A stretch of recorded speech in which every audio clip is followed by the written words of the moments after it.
आज का वचन उत्पत्ति अध्याय 35 वचन 9 से 15 तक है। आइए हम साथ मिलकर पढ़ें। फिर याकूब के पद्दनराम से आने के पश्चात परमेश्वर ने दूसरी बार उसको दर्शन देकर आशीष दी और परमेश्वर ने उससे कहा, अब तक तेरा नाम याकूब रहा है, पर आगे को तेरा नाम याकूब न रहेगा, तू इस्राएल कहलाएगा। इस प्रकार उसने उसका नाम इस्राएल रखा। फिर परमेश्वर ने उससे कहा, मैं सर्वशक्तिमान ईश्वर हूं, तू फूले फले और बढ़े, और तुझ से एक जाति वर्ण जातियों की एक मंडली भी उत्पन्न होगी, और तेरे वंश में राजा उत्पन्न होंगे। और जो देश मैंने अब्राहम और इसहाक को दिया है, वही देश तुझे देता हूं, और तेरे पीछे तेरे वंश को भी दूंगा। तब परमेश्वर उस स्थान में जहां उसने याकूब से बातें की, उसके पास से ऊपर चढ़ गया, और जिस स्थान में परमेश्वर ने याकूब से बातें की, वहां याकूब ने पत्थर का एक खंभा खड़ा किया और उस पर अर्घ देकर तेल डाल दिया। जहां परमेश्वर ने याकूब से बातें की, उस स्थान का नाम उसने बेतेल रखा। आमीन। आज हम जब याकूब इज़राइल बना तब बेतेल बेतेल बना, इस विषय पर परमेश्वर के वचन को साझा करेंगे। याकूब की लंबी कहानी क्रमशः समाप्त हो रही है। इस अंश के बाद याकूब यूसुफ की कहानी में कभी कभी दिखाई तो देता है, लेकिन अब वह मंच के केंद्र में नहीं है, बल्कि उत्पत्ति के मंच के पीछे या किनारे पर धीरे धीरे हट रहा है। आज के इस अंश को याकूब पर केंद्रित अंतिम कहानी के रूप में देखा जा सकता है। उस अंतिम कहानी को दो नामों में सारांशित किया जा सकता है, एक है बेतेल और दूसरा है इज़राइल। ये दोनों यहां पहली बार नहीं आए हैं। पहले याकूब ने अपने मामा के घर भागते समय बेतेल का अनुभव किया था, और फिर अपने मामा के घर से अपने गृहनगर लौटते समय इज़राइल का अनुभव किया था। याकूब के जीवन के इस अंतिम खंड में ये दो नाम इसलिए फिर से प्रकट होते हैं क्योंकि याकूब का पूरा जीवन इन्हीं दो नामों में समाया हुआ है। पहले बेतेल। बेतेल वह अनुभव था जहां उसने घर छोड़ दिया था, लेकिन वहां भी उसने परमेश्वर का अनुभव किया। वहां भी उसने परमेश्वर के घर का अनुभव किया। वह क्षण जब यह पूर्वाग्रह टूट जाता है कि परमेश्वर केवल उसके घर के अंदर, यानी उसके पिता इसहाक के घर के अंदर ही रहते हैं, वही बेतेल है। वह इस बेतेल में अनुभव करता है कि परमेश्वर पूरे ब्रह्मांड में सर्वव्यापी हैं और वह उसके साथ भी हैं जिसने अपना घर छोड़ दिया है। विश्वासियों के लिए ऐसा अनुभव बहुत महत्वपूर्ण है।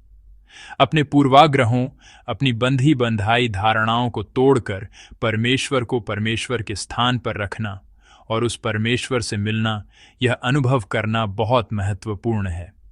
क्योंकि विश्वास का जीवन जीते हुए भी कई बार ऐसा होता है कि लोग परमेश्वर के बारे में कुछ पूर्वाग्रहों के साथ जीते हैं और उन्हीं में कैद रहते हैं। इन बंधी बंधाई धारणाओं, इन पूर्वाग्रहों को तोड़ना विश्वास की परिपक्वता के लिए बहुत महत्वपूर्ण है।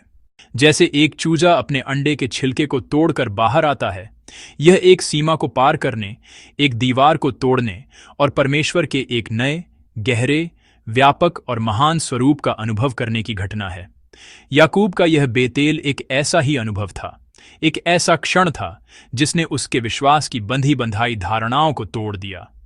अपने विचारों में परमेश्वर को कैद करके और परमेश्वर को सीमित करके जीने के बजाय हमें परमेश्वर को बस परमेश्वर के स्थान पर रखकर उन्हें देखना होगा, और विश्वास के विकास के लिए ऐसा अनुभव बहुत महत्वपूर्ण है।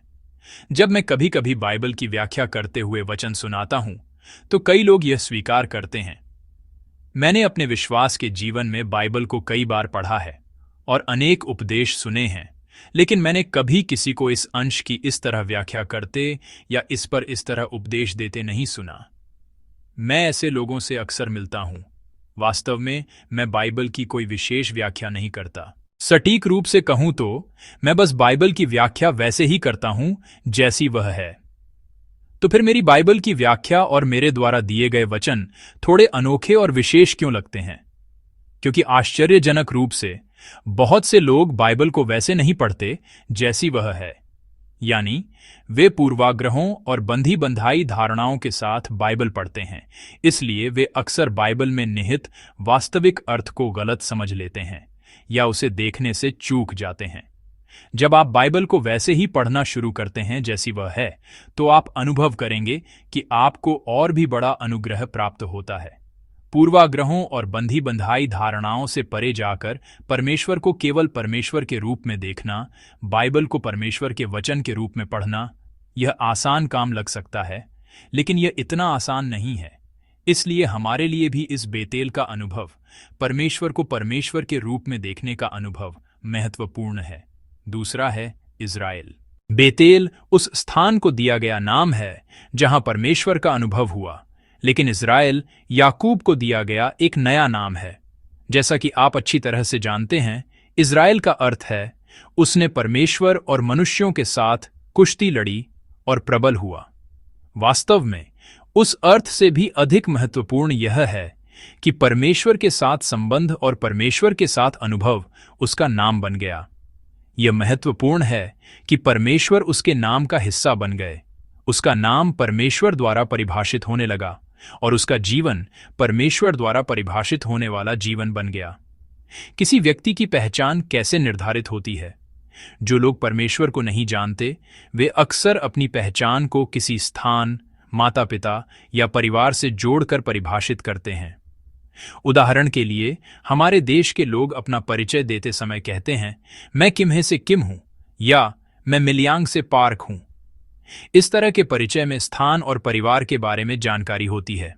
और प्राचीन निकट पूर्व के क्षेत्र में जिस बाइबल को हम पढ़ते हैं, वहां माता पिता के नाम को पहचान के रूप में लेने के कई उदाहरण हैं। योना का पुत्र यानी बरयोना या तिमाई का पुत्र बरतिमाई, और बेटियों के साथ भी ऐसा ही है।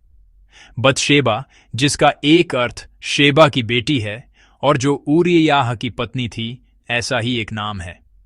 लेकिन अगर किसी की पहचान इस तरह किसी क्षेत्र या माता पिता द्वारा निर्धारित की जाती है, तो यह एक शाश्वत मानक या एक शाश्वत अटूट अपरिवर्तनीय पहचान नहीं हो सकती। सभी युगों में, पूर्व और पश्चिम दोनों में, ऐसे अनेक उदाहरण हैं जहां लोगों ने अपने कुल नाम यानी परिवार के नाम को ही बदल दिया।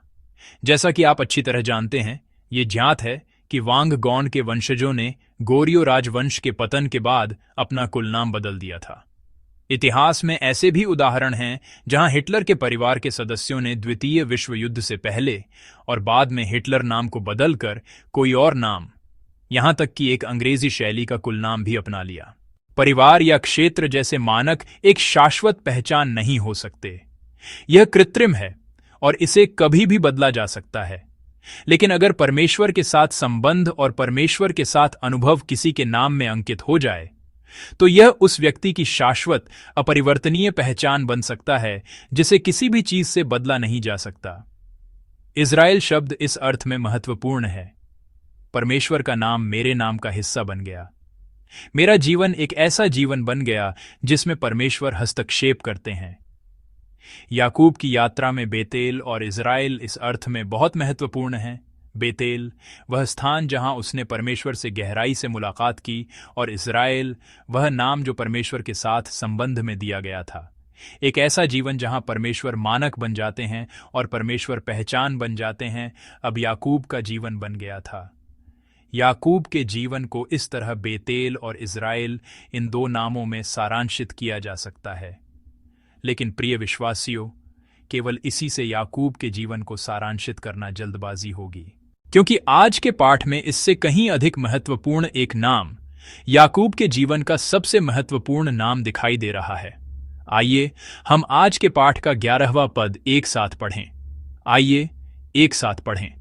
और परमेश्वर ने उससे कहा, मैं सर्वशक्तिमान ईश्वर हूं, तू फूले फले और बढ़े, और तुझसे एक जाति वर्ण जातियों की एक मंडली भी उत्पन्न होगी, और तेरे वंश में राजा उत्पन्न होंगे।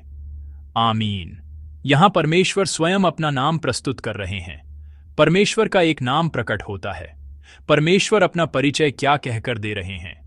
वे कह रहे हैं, मैं सर्वशक्तिमान परमेश्वर हूं। यह हिब्रू मूल में, जैसा कि आप अच्छी तरह जानते हैं, एल शद्दाई नामक अभिव्यक्ति है। परमेश्वर अपना परिचय सर्वशक्तिमान परमेश्वर एल शद्दाई के रूप में देते हुए उसे फूलने फलने और बढ़ने की उस आशीष से आशीषित करते हैं जो उत्पत्ति में दिखाई देती है। और उसे जाति और राजा के बारे में उस आशीष और उस वादे को फिर से याद दिलाते हैं जो अब्राहम से किया गया था। एल शद्दाई, सर्वशक्तिमान परमेश्वर। यह नाम याकूब के जीवन में विशेष रूप से महत्वपूर्ण है, क्योंकि एल शद्दाई, सर्वशक्तिमान परमेश्वर, याकूब के जीवन की शुरुआत में भी प्रकट हुआ था। जिनके पास बाइबल है वे उत्पत्ति 28 अध्याय खोलकर पढ़ें। उत्पत्ति 28 अध्याय पद 1 से 4 तक। आइए हम उत्पत्ति 28 अध्याय पद 1 से 4 तक एक साथ पढ़ें। उत्पत्ति 28 अध्याय 1 से 4। आइए एक साथ पढ़ें। तब इसहाक ने याकूब को बुलाकर आशीर्वाद दिया और यह आज्ञा दी, तू किसी कनानी लड़की को न ब्याहना। यहां से चलकर पद्दन राम को अपने नाना बतूएल के घर जाकर वहीं अपने मामा लाबान की किसी बेटी को ब्याह लेना, और सर्वशक्तिमान ईश्वर तुझे आशीष दे और फुला फलाकर बढ़ाए और तुझसे जातियों की एक मंडली उत्पन्न हो, और वह तुझे और तेरे वंश को भी इब्राहिम की सी आशीष दे कि तू यह देश जिसमें तू परदेशी होकर रहता है और जिसे परमेश्वर ने इब्राहिम को दिया था उसका अधिकारी हो जाए। आमीन। इसहाक याकूब को बुलाकर उसे अपने मामा लाबान के पास जाने की आज्ञा दे रहा है। इस तरह याकूब को अकेले भेजते हुए, उस अकेली राह पर अपने प्यारे बेटे के जाने की चिंता करते हुए, लेकिन उसे परमेश्वर के नाम पर सौंपते हुए और आशीष देते हुए, इस आशीष के वचन में क्या प्रकट हो रहा है? परमेश्वर का नाम एल शद्दाई, सर्वशक्तिमान परमेश्वर, यहां प्रकट हो रहा है। यह कहना कोई अतिशयोक्ति नहीं होगी कि याकूब का जीवन तब शुरू हुआ जब वह अपने मामा के घर के लिए निकला। इस शुरुआती बिंदु पर क्या प्रकट हो रहा है? एल शद्दाई की आशीष। इसहाक याकूब को सर्वशक्तिमान परमेश्वर को सौंपते हुए आशीष दे रहा है कि सर्वशक्तिमान परमेश्वर उसे फूलने फलने, कई जातियों को बनाने और भूमि पर अधिकार करने की आशीष देंगे। वह आशीष आज के पाठ में फिर से प्रकट होती है। अब जब याकूब धीरे धीरे मंच से पीछे हट रहा है, उस समय परमेश्वर स्वयं याकूब के सामने प्रकट होकर उसे उस आशीष की याद दिला रहे हैं जो उसे अपने पिता से मिली थी, और वादा कर रहे हैं कि वे इसे पूरा करेंगे। जब तुम अपने मामा लाबान के घर गए थे तब तुम्हें मिली इस आशीष को मैं पूरा करूंगा। इसलिए याकूब का जीवन एल शद्दाई से शुरू होकर एल शद्दाई पर ही समाप्त होता है। सर्वशक्तिमान परमेश्वर उसके जीवन में हस्तक्षेप करते हैं, उसके खाली जीवन का नेतृत्व करते हैं और उसे याकूब से इस्राएल बनने की आशीष का आनंद लेते हुए जीने देते हैं। यही याकूब का जीवन है। लेकिन प्रिय विश्वासियों, केवल याकूब का जीवन ही ऐसा नहीं है। मैं विश्वास करता हूं कि हम सभी विश्वासियों का जीवन भी एल शद्दाई से शुरू होकर एल शद्दाई पर ही समाप्त होता है। हम जो कुछ भी नहीं थे, परमेश्वर ने पहले हमारे पास आकर हमें अपनी संतान बनाया और हमें आशीष दी। एक व्यर्थ और खाली जीवन को परमेश्वर की संतान होने का महान और अद्भुत अर्थ और आशीष प्राप्त हुई, और अब तक उन्होंने हमें ऐसा जीवन जीने दिया है जो परमेश्वर की इच्छा को प्रकट करता है। उस अकेली राह पर जब वह बिना कुछ लिए अपने मामा के घर जा रहा था, तब एल शद्दाई, सर्वशक्तिमान परमेश्वर ने उसे बेतेल का अनुभव कराया। जहां घर नहीं था वहां भी तुम अकेले नहीं हो कहकर, उस सुनसान जगह पर भी मैं हमेशा तुम्हारे साथ हूं कहकर उससे मिले, और तुम जहां कहीं भी जाओगे मैं तुम्हारे साथ रहूंगा का वादा किया। एल शद्दाई, सर्वशक्तिमान परमेश्वर ने बेतेल के माध्यम से उसे पूर्वाग्रहों और बंधी बंधाई धारणाओं से परे परमेश्वर के गहरे स्वरूप का अनुभव कराया। और फिर से घर लौटते समय उस डरावनी राह पर जब उसे एसाव से मिलना था, उस राह पर भी एल शद्दाई, सर्वशक्तिमान परमेश्वर ने याकूब को इस्राएल बनाया। याकूब के नाम में अपना नाम अंकित करके परमेश्वर ने उसके जीवन की पहचान को स्वयं से जोड़ा। प्यारे संतों, जो अकेली और डरावनी राह पर चल रहे हैं, परमेश्वर हमसे भी इसी तरह मिलेंगे। मैं प्रभु के नाम से प्रार्थना करता हूं कि आज का दिन परमेश्वर का अनुभव करने और परमेश्वर के साथ संबंध बनाने का दिन बने। जैसे याकूब का जीवन एल शद्दाई से शुरू होकर एल शद्दाई पर समाप्त हुआ, वैसे ही सर्वशक्तिमान परमेश्वर हमारे आज के दिन का आरंभ करेंगे और हमारे दिन को आगे बढ़ाएंगे, और हमारा सारा जीवन एल शद्दाई, उस सर्वशक्तिमान परमेश्वर द्वारा शुरू किया जाएगा संभाला जाएगा और निर्देशित किया जाएगा। मैं प्रभु के नाम से प्रार्थना करता हूं कि हम सभी संत इस तरह की आशीष का आनंद लेते हुए जीवन बिताएं।